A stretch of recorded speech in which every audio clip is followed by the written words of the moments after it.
All right, my friends, welcome back to All Cars. I am John. It is time for another Motorweek Retro Review reaction. This week it is the 1997 Mitsubishi Montero Sport XLS trim. Now this is, before we jump into it, I have a little bit of a confession. I did not like this vehicle when it came out. However, it is not because of anything about the vehicle itself. It's, well, at this time, I think I had my second Jeep. I was a huge fan of Jeeps, and this to me was just another cheap Japanese interloper. But also I worked with someone who, let's say I didn't respect them intellectually, and they loved the Montero Sport, and they actually told me they thought it would crush Jeeps because it was prettier. Yeah, so I've never really liked this car, but over time, my opinion of Mitsubishi has softened rather dramatically, and I kind of think this is a cool vehicle. So I'm pretty excited to do this one. Let's jump into it and see what they said about it when it was brand new. Motorweek is made possible by TireRack.com and RockAuto.com. Sport utility vehicles are undoubtedly the hottest market segment in the auto industry. And like anything else in such demand, the price is rising even as the selection expands. Mitsubishi's latest addition to the Sport Ute Cavalcade is this new Montero Sport. It's designed to add both excitement and affordability to Mitsubishi's four-wheel drive lineup. Now that's a combination rarely seen in today's market. So does Mitsubishi know something that others don't?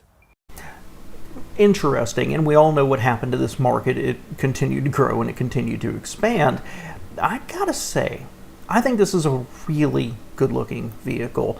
Hindsight being a little 20/20, I think this is a fantastic looking vehicle. There's, you know, kind of some hints of Isuzu in it. There's a little bit of a hint of maybe some Ford Explorer, and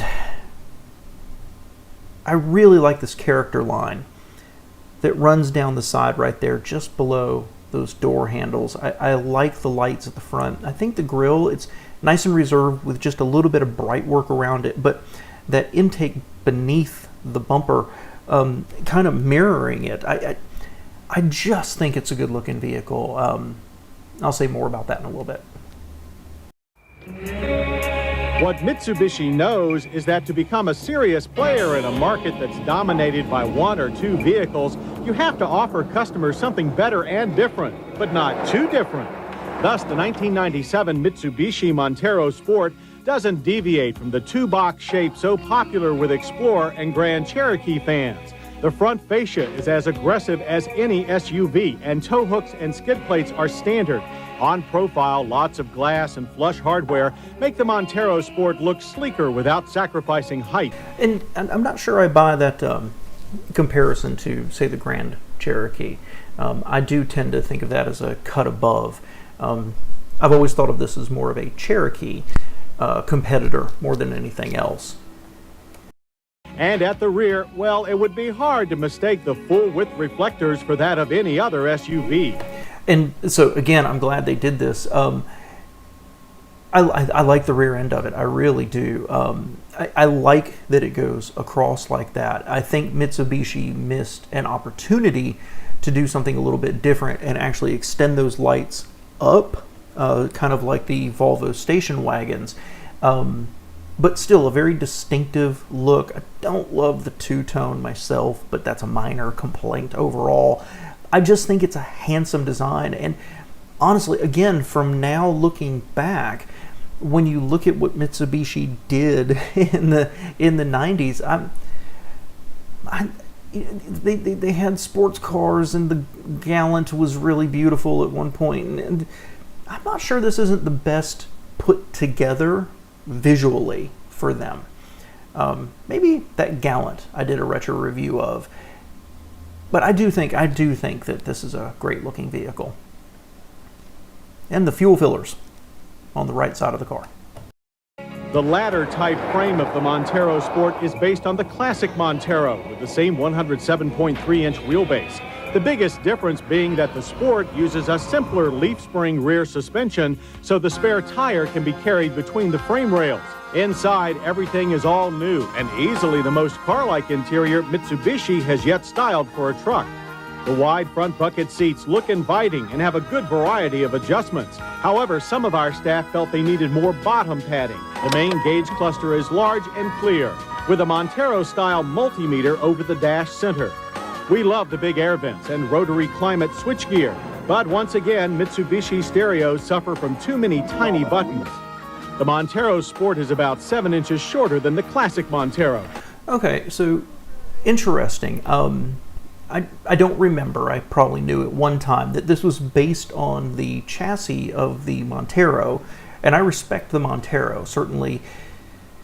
Well, I'll talk about my opinion of Mitsubishi here at the end, but certainly put the Montero up there in many ways with the Land Cruiser, for example. So interesting, this is based on largely the same chassis with a different suspension at the rear, which would not give it the same ride comfort, but have a little bit better off-road chops probably. That interior, nicely styled. Okay, I will say that. Nicely styled. The seats look fine to me. The dash looks good. The display looks good. You know, yeah, they're right. That tiny radio with lots of little buttons. But overall, didn't your first opinion when you saw those pictures is like, oh, kind of cheap plastic? And it's kind of been my opinion of a lot of Mitsubishis over the years, is just a little cheaper inside. But I thought it was very stylish and very handsome. Certainly, you know, with many of the cheap plastics that were being produced in the 90s, at least it's well styled. That's an opinion sitting here looking at pictures. Not glorious, gorgeous, oh my gosh, I have to have it. It's a luxury cabin, but certainly handsome. Man, I like the proportions on this. If it was a little taller, like the roof, it gives off ever so slightly some trooper vibes. And seats 5 instead of 7. Those in the back, however, do enjoy ample legroom, and the split bench folds for versatility, which is substantial. Total cargo volume is 79.3 cubic feet. Montero Sport power depends on trim level. The base ES struggles with a 2.4-liter, 134-horsepower inline four-cylinder. The LS and top-grade XLS use the Diamante's 3-liter, 173-horsepower overhead cam V6. Its 188 pound-feet of torque seems marginal, but there is enough power at the pavement to push the Montero Sport to 60 in 9.6 seconds. So, interesting. I've always kind of respected Mitsubishi's engines, at least for longevity, for reliability, but this, that engine just sounds a little on the weak side, and I'd be interested to see the horsepower and torque curves on this, because I'm willing to bet this is not the low-end grunt you want if you want a real off-roader. That initial impression, I may be totally wrong here, but initial impression, this probably has a higher revving engine. That's where you have to get into it to get the power, and again leaves me with, I'd rather have a Jeep from that perspective. And absolutely, unless you're just using this for getting groceries, base 4-cylinder, not the way to go. It's too big of a vehicle, I think, for that, at least with that generation, that era of 4-cylinders. Certainly comparing this with like the Cherokee or the Grand Cherokee engines, this strikes me as a little weak. Everyday maneuverability and roll stability are among best in class too. We did find the ride sometimes jostles you around a bit, but it's far less harsh than some competitors. On 4x4 models, brakes are all disc, but anti-lock is unfortunately an option. If there is one place the Montero Sport trails its domestic competition, it is in convenience of the 4x4 system. While it is shift on the fly, the part-time transfer case should never be used on dry pavement. But then Mitsubishi sees the Montero Sport as a real SUV. And as we found out on these ragged Arizona trails, its generous 8.5 inches of ground clearance means it can really tackle the tough stuff. Even if all your trails lead only to the shopping mall, you may still have some money left to spend. Prices for a Montero Sport ES 4x2 begin at $18,065. It jumps to $23,575 for an LS 4x4. And a fully loaded XLS stickers at $31,555. By the time our Motorweek crew headed for home, there was near universal agreement that not only did linking the Montero Sport with the classic Montero make sense, but that it would also be a sellout. With the Sport, Mitsubishi has managed to produce a lower-cost mainstream model that is just different enough to be the first real competitor to the domestic sport utility leaders. Interesting, a little short, but interesting, because they keep saying it needs to be different to stand out. It looks like they did everything they could to make a very traditional, mid-size-ish off-road vehicle. What jumped out at you there that says different? Nothing for me. I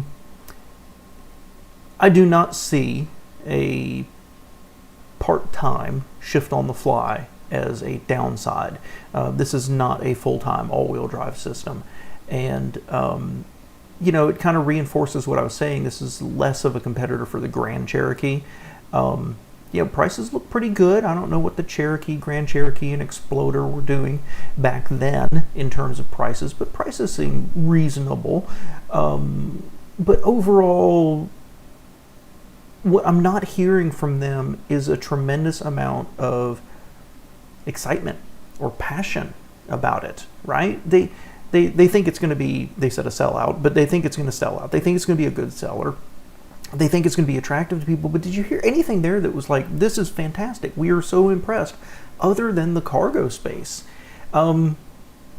It sounded a little down-tuned to me, honestly, in terms of how they were presenting it. But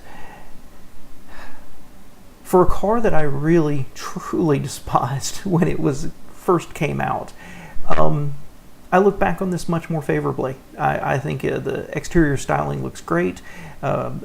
With one comment I'll tell you in a second, I think the interior looks great. Lots of versatility. Sure, it's going to jostle you around, but please, I drove a early 90s, I think it was an early 90s Wrangler at the time. This would have been plush to me. So, and I think for almost anything I would have done, which would be light off-roading or going to the beach and driving on it, this engine powertrain combination would have been just wonderfully fine.